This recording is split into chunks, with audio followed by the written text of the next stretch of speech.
Estudo do Catecismo da Igreja Católica, com o Padre Bruno Leonardo Braga. Desejei ver com a inteligência o que acreditei. Santo Agostinho.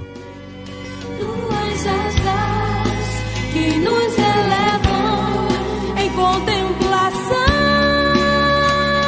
Avançando na nossa meditação sobre a nossa profissão de fé, acompanhando o Catecismo da Igreja Católica. Nós, já há algumas semanas, vimos meditando o 9º artigo da profissão de fé, creio na Santa Igreja, e nós encerramos na semana passada o 2º parágrafo da apresentação desse tema pelo Catecismo da Igreja. O primeiro parágrafo foi a Igreja no desígnio de Deus. O segundo apresentou a Igreja como povo de Deus, corpo de Cristo e templo do Espírito Santo. E hoje nós vamos entrar, mas com certeza não concluir, no 3º parágrafo. A Igreja é una, santa, católica e apostólica. Quando nós rezamos o símbolo, ou a profissão de fé, segundo a versão niceno-constantinopolitana, ao nos referirmos à Igreja, nós dizemos: creio na Igreja, una, santa, católica e apostólica.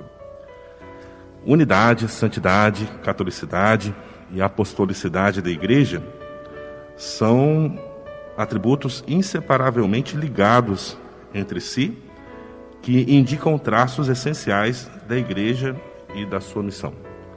São aquilo que na tradição teológica nós chamamos de notas fundamentais da Igreja.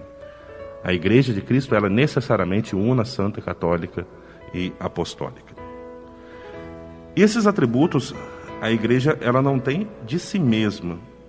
É Cristo, pelo Espírito Santo, que dá à sua Igreja o seu ser una, santa, católica e apostólica. E, conferindo esses dons à Igreja, Jesus também convida o seu povo a realizar cada uma dessas qualidades. Só a fé pode reconhecer que a Igreja recebe essas propriedades da sua fonte divina. Mas as manifestações históricas delas constituem sinais que falam também com clareza a razão humana.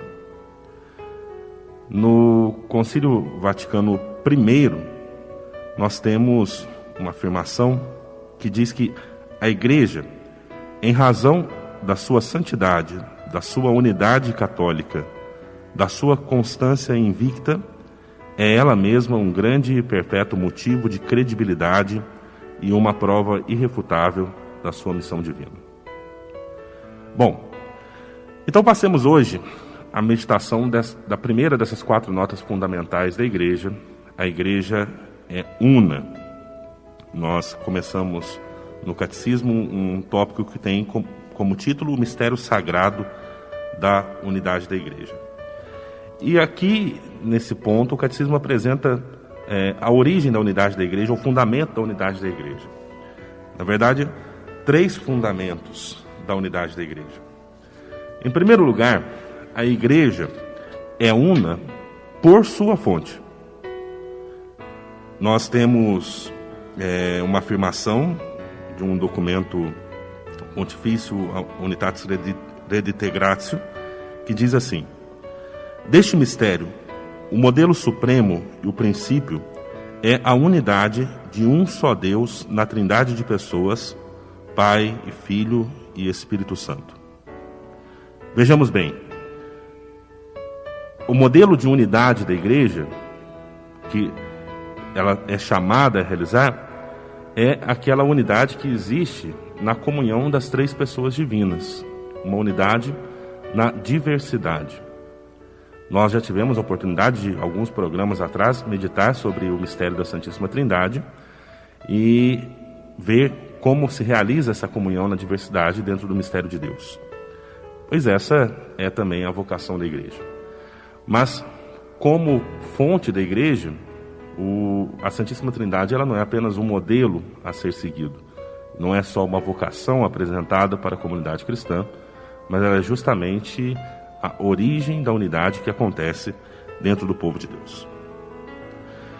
Em segundo lugar, a igreja, ela é una por seu fundador, porque o próprio Filho encarnado, príncipe da paz, por sua cruz reconciliou todos os homens com Deus, restabelecendo a união de todos em um só povo, em um só corpo.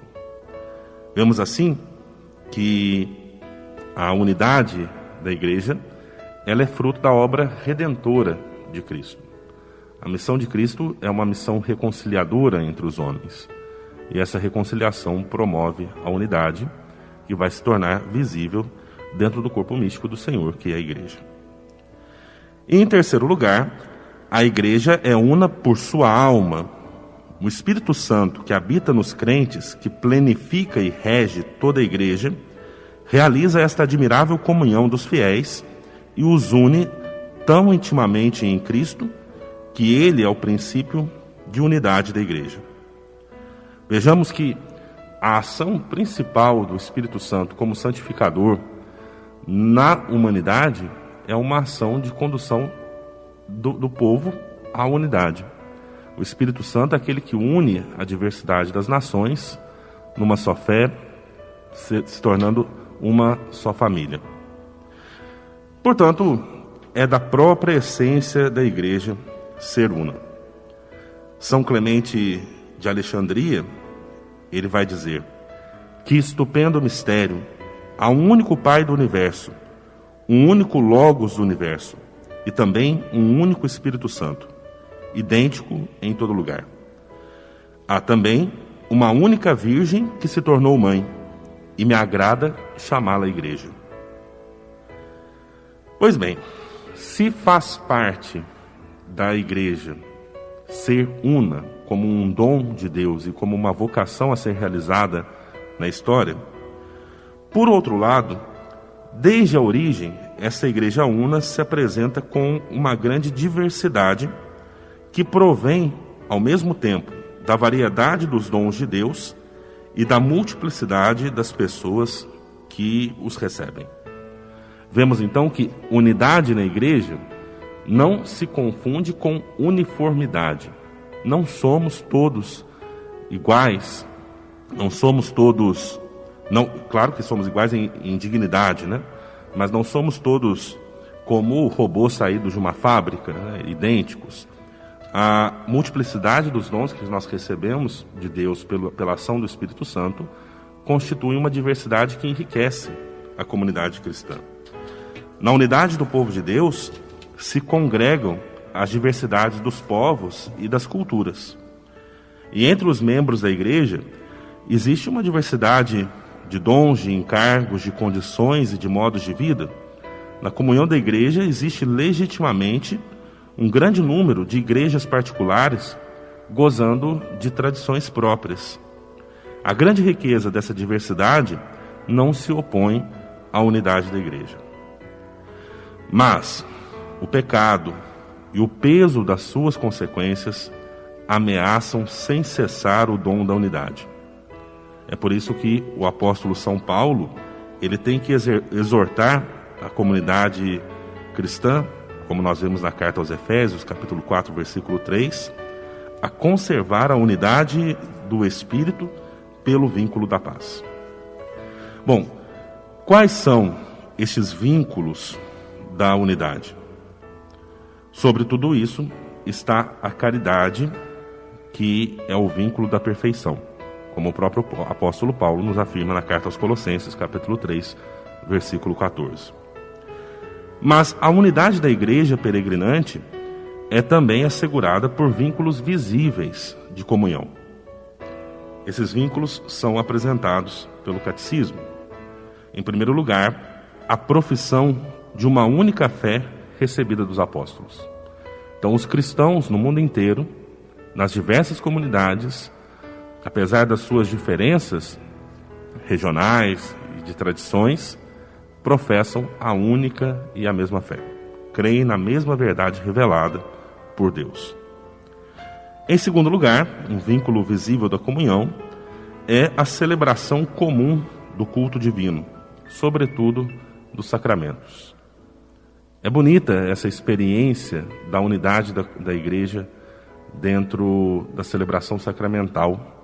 Uma vez eu passei por uma experiência interessante, visitando a gruta onde Jesus nasceu, em Belém.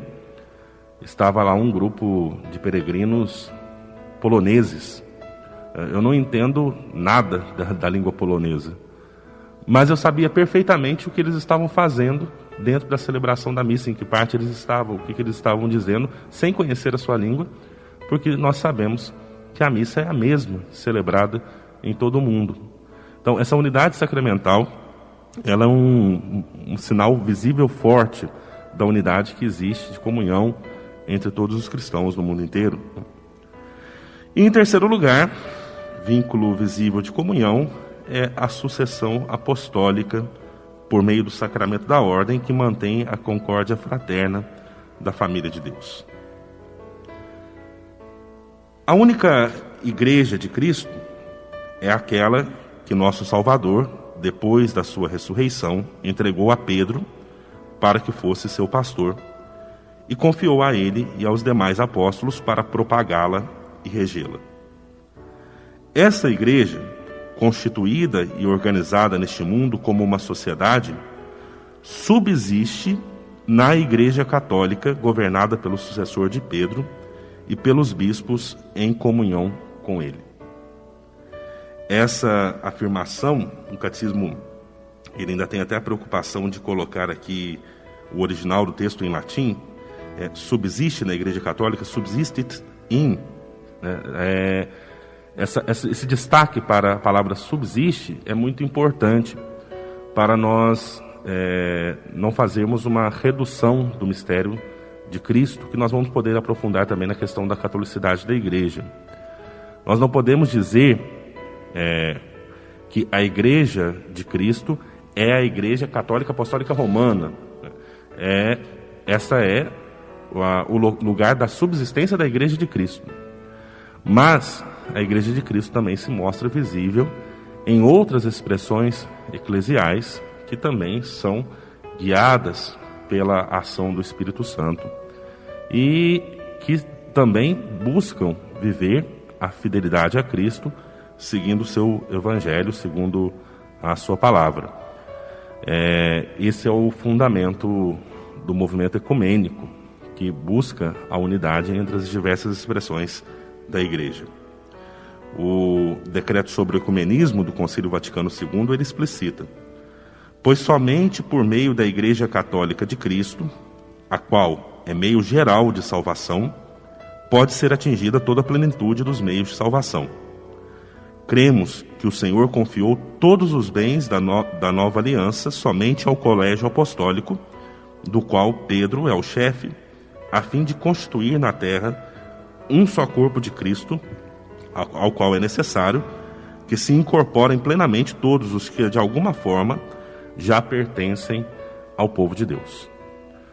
Então, quando se fala que a Igreja Católica, ou essa Igreja de Cristo, ela subsiste na Igreja Católica, está se dizendo que a plenitude dos meios de salvação que Cristo deixou ao seu povo, por meio dos apóstolos, está na Igreja Católica. Mas há elementos fora da visibilidade da Igreja Católica.